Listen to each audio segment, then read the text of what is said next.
like the the wedding reception where they announced the bride and groom and the music comes out and you're on the runway. Pete Spandy took our opening song, so thanks, Pete. We wanted to bring sexy back. Thanks everybody for joining through. We've got 20 minutes to talk with two elite publishers and guys that have been in this space for a little while. Shane from Thomson Reuters and Edric from Time. We want to cover 4 specific topics and keep it hopefully tight before turning over to your questions around the rise of private marketplaces, and again, play off of a lot of what Pete did a great job of establishing at his own organization and some opportunities and challenges across the ecosystem. So Shane, you'll hear Shane when he opens his mouth why we ask him this specific question around his accent, which is better than all of us in the room. Shane, tell us, at Thomson, you've got, again, global in your title and uniquely positioned to see developments around private marketplaces in the EU and US.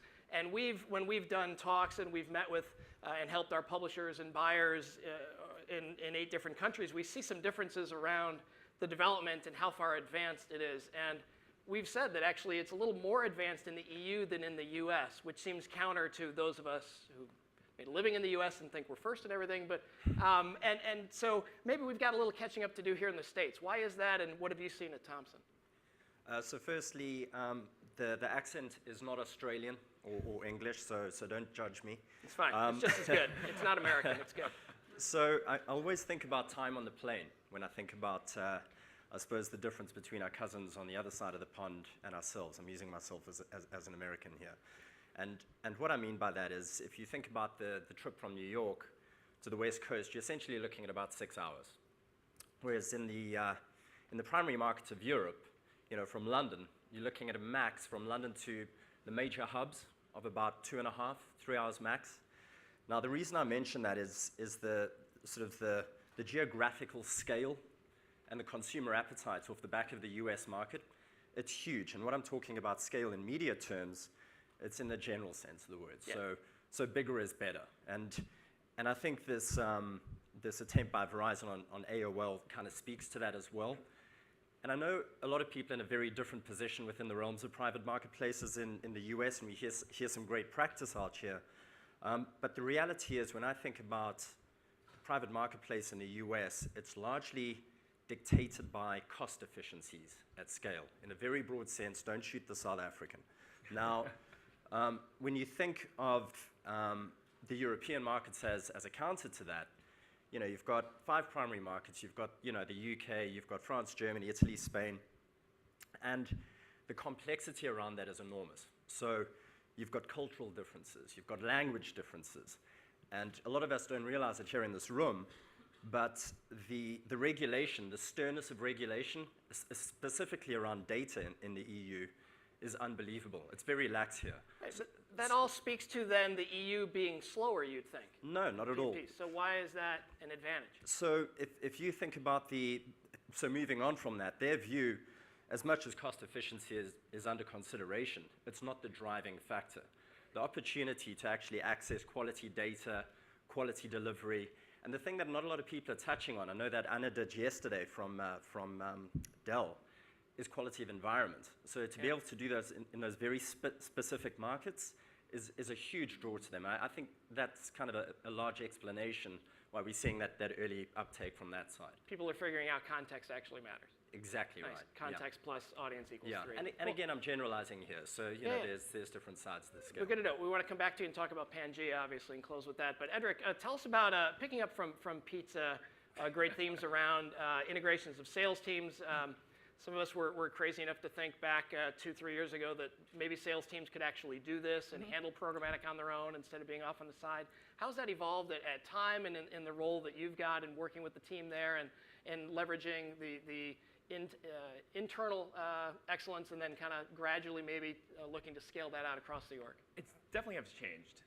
I think the 3 years I've been there, setting up the programmatic tech stack and how that offering goes to marketplace, within those 3 years, there's so much change in time. We thought at one point that we needed a programmatic sales team. Maybe we need these people to knock on the doors, get into the trading desks, into the agencies, secure these budgets, because we thought, at that time, we were told 2 separate budgets. Now as you come into this marketplace, 2015, they're blending.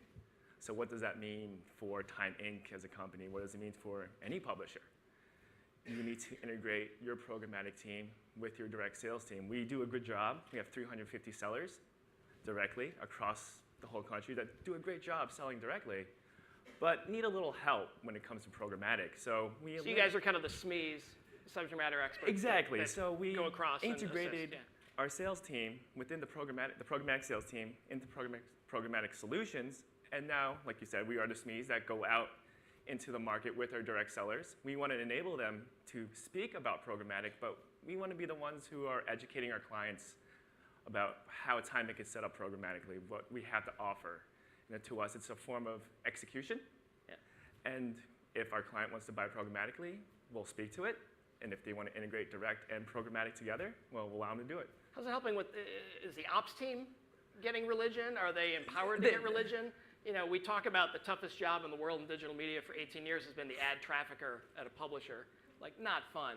And that was before we could even work remotely and have the mobile technology. You know, you're ordering Chinese or pizza, waiting for the creative that's always late, and the salesman's on you, and it's got to go live tomorrow, and they're never on time with the creative specs and all that.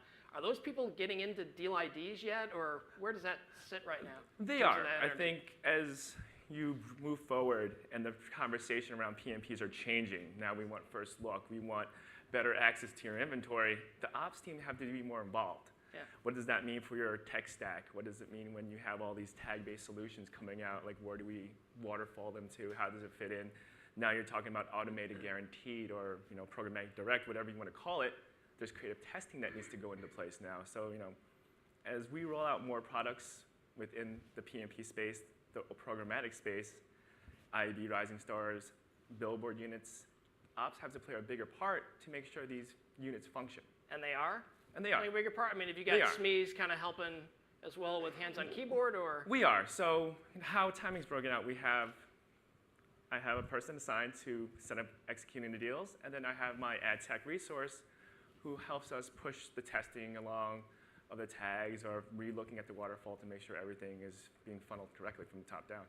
Do you see a day when ad trafficker, fantastic person number 26 at TimeInc is doing deal IDs for his or her campaigns? I do.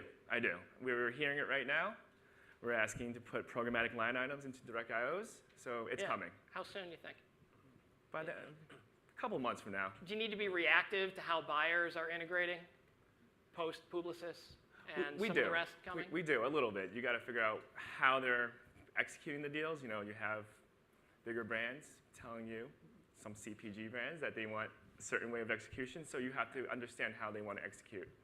If it's DLID, if it's their own DSP solution, however they want to do it. It's however they want to do it. All right, so let's pick up on a couple other themes from Pete. What's a pain in the butt today around, we've heard a lot of common themes, and we'll pick up some follow-up notes, and we've got a couple asks from the publisher town hall that 30 of us came back from yoga and started at 8:15 this morning. How hard is it around price transparency and leveraging first-party data and managing those expectations that Pete had touched on earlier? It's very difficult. I think there's a lot of education that still needs to go on in the industry from the buy side and the sell side. We have to be more transparent with each other. Like, what are you asking? Why are you setting up these PMP deals? What do you need me to do from an inventory standpoint to assign to these deals? Don't just tell me you need women, because I'm going to deliver you on my women's site, and then you're going to tell me you can't scale or you're not finding the right audiences. I think from both sides, you need to manage expectations. You have to be transparent of what you're looking for and work together. Back, like even last year, we had this notion of set it and forget it. We're going to set this deal ID up, Ronco, and it's going to bring in tons of money. But the conversation's changing, and that's not definitely the case anymore. You have to have those direct conversations still. It's still one-on-one, and it's a relationship. So let's name names, but keep it optimistic and positive. Who's doing a good job on the buy side at actually answering those questions that you guys are now asking? Who can we applaud and say, this is the future programmatic buyer, and someone who knows how to engage a publisher appropriately? Well, that's, I guess, P&G. They're doing a great job. We talk to them on a daily basis, and they give us like live? Live talk, weekly conversations. We want to really make our inventory work for them. If it's applying our own data, their data, we have these deep conversations and make sure once a week, how is everything executing? Cool, nice. And where a couple of folks, choose to name names, of course, if you want, where you could see some improvement, or why do you think some folks are a little stuck in terms of either revealing what they think is secret sauce when it isn't secret sauce, or maybe just it isn't part of the rhythm of how they engage with publishers, because PMPs are maybe relatively new for them? I think it's on the agency side, on the buy side, it's definitely an issue because it's education. It's, we're so used to buying on their impression when you have these sales associates assigned from the agency side who traditionally have worked on direct sold campaigns. Yeah. So they're told optimize on the CTR, optimize on their impression. This is what we have to deliver towards for most of the career. Now you're sticking them into a programmatic space, and that's all they know. Yeah. So it's education. Yeah. Once you become more familiar with what to actually look for when it comes to a PMP, both sides can actually scale, and we'll hit the right targets. So one thing that Time Inc., you guys may have seen a few months ago, was pretty sure first to market on was this concept called programmatic print, and cutting a deal with MediaMath and doing some unique things there. And some of the other recent trends over the last few months, there was a good article produced by this great trade publication, I think, called Digiday, that actually talked about a concept called Pangea that Shane, you guys at Thomson are one of the core anchor tenants, if you will, coming back with an old AOL term from 20 years ago. Or, one of the major principles in this. For those who may not know, explain quickly what Pangea is, and then I got a couple logistics questions around it. Sure. So it doesn't exactly roll off the tongue, Pangea. And it does with a better accent. The first time Tim Gentry from The Guardian actually phoned me about a year ago about it, I was fumbling on my keyboard looking through dictionary.com what the hell it actually meant. So I was like, what the hell is Pangea? But for those that don't know, it's essentially a supercontinent that existed over 100 million years ago. And over time, it's fragmented up into the continents as we know them today. So Pangea essentially is the full jigsaw with the independent pieces being represented by continents. So in trading terms, in private marketplace terms, it's a cooperative, it's an alliance between Reuters, The Guardian, FT, CNN, and The Economist. Yeah. So essentially what we do is, and even, I'll get onto that in a bit, but just so a few people understand, to try and get that level of publisher talking to each other when we compete on a daily basis was interesting. Yeah, I mean, is that one night at the pub and it happens, or it's Rubicon powers that one, right? Yes, exactly and right. AppNexus powers one in the UK, and Crux powers a group in Denmark, and Laplace has one in France. And so this isn't just the first, but it's one of the more recent ones under a new type of infrastructure. And so, how does that happen? I mean, you five are supposed to hate each other, and some old timers here may remember this thing called Quad One that we had in the States with 4 major newspaper companies that all were on the board, and then that seemed to go okay, and then it ended. How is this different? And so, how did it come about, and then how is this different? So a lot of the guys that I know from those publications, I do know from some pub time as well. I won't get into that in detail. But essentially, there's a massive respect amongst ourselves and amongst our respective brands, so that's a starting point. And I did a bit of due diligence before I came here this week, and I looked at the sort of the combined age of those respective publishers, and it's close to 7 centuries of publishing experience that you're sitting with that group. So, there was straight away I suppose, an understanding and an appreciation of our global sort of merits and what our capabilities are. And but you never sold ad pages into each other before, had you? No, not at all. Right. But from the same token, if you look at the way this landscape is evolving, and I spoke to scale earlier, there's certainly a desire for quality at scale, and then you've got the other dynamic of that transparency and that quality of delivery. So if I'm going to be bedfellows with publishers, I'd certainly choose along the ilk that we have chosen. I think there's a mutual respect on that. Better be common friends of those rallying around a common cause. Or what is it, the enemies of my enemies are my friends. Yeah, and quality brands, and there's a lot of brands in this room that I respect, and those are certainly 4 of them. Yeah.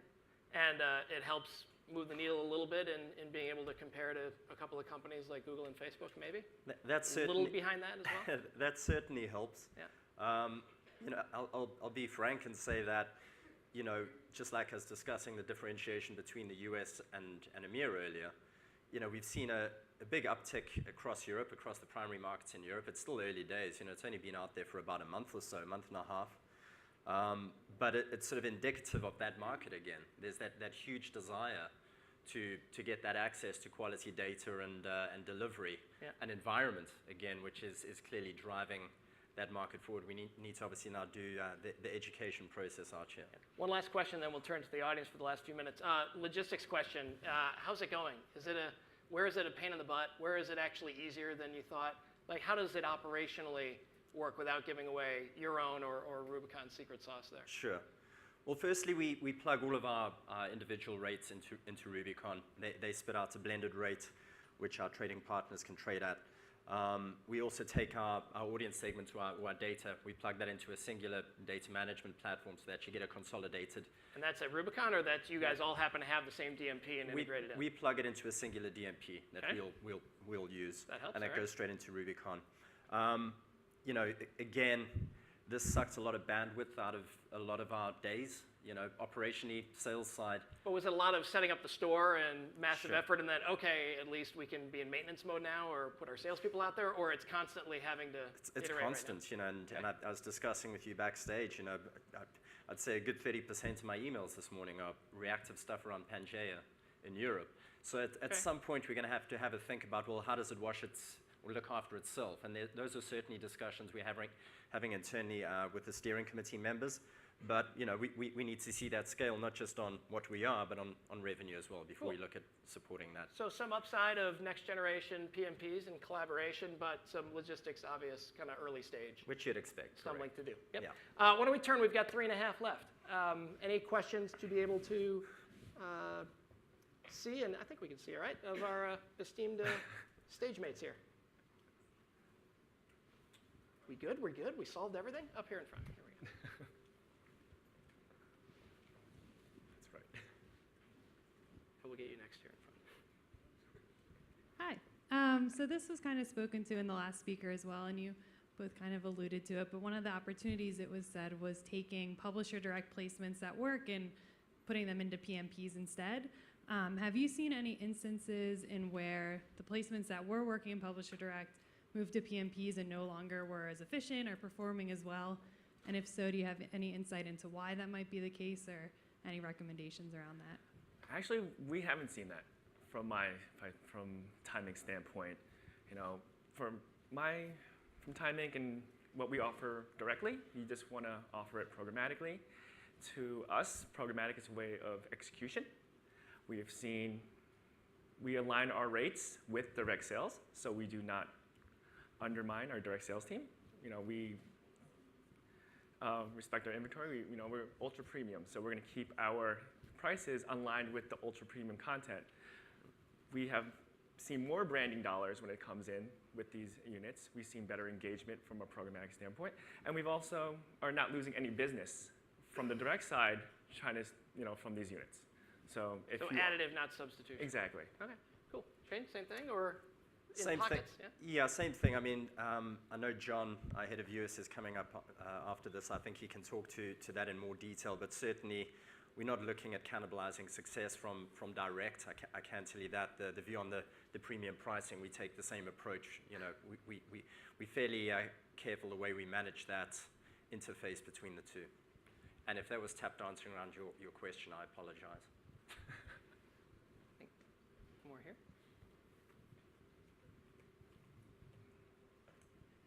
Hi, this one's for Shane regarding Pangea. So I work on the pub development side for Rubicon, so now I am getting a lot of questions from my publishers directly on, okay, maybe a coalition would make sense for my business, but I'm always saying, okay, let's take a step back. Does this make sense for your business needs? So I guess my question for you is, what went on in the pre-planning process in terms of org structure, strategy, and execution? And does this make sense for other publishers to consider, or what are some pre-planning, brainstorming ideas that you guys had in the beginning? So again, when we started this process, it was, who can we forge this alliance with? Where do we see sort of no friction happening, or certainly removal of friction? And that helps with the partner selection. There was an understanding that early on there was going to be some challenges. I spoke to the bandwidth of operations teams, and certainly on the commercial side as well, and we're witnessing that. But that's a good thing. If you're busy, you're getting revenue, which we are. The the longer term dynamic, which we're not ready for it yet, and certain folk on the steering committee are certainly keen to go sooner rather than later, and that's to hire, around independent representation for Pangea. I think there's an opportunity to get to that point. As far as your question on, is this dynamic with alliances going to grow, and what's the benefit? Certainly our benefit to us is scale. I spoke to that with the US market specifically, but already in Europe, it's happening at pace. Le Place in France, that's been happening for some time now with great success. So to me, in the next year or two, I think we're going to start seeing an increasing dynamic with some of these cooperatives picking up pace. Cool, good stuff. We've run out of time, and so please join me. The neat part is that while some of us may joke about PMP actually standing for private marketplace pain, the good news is that while there's still some temporary issues, obviously, across the whole ecosystem, it sounds like the whole industry is fixing what's currently happening and then also advancing into next generation PMP. Please join me in thanking Shane Cunningham and Edric Chan.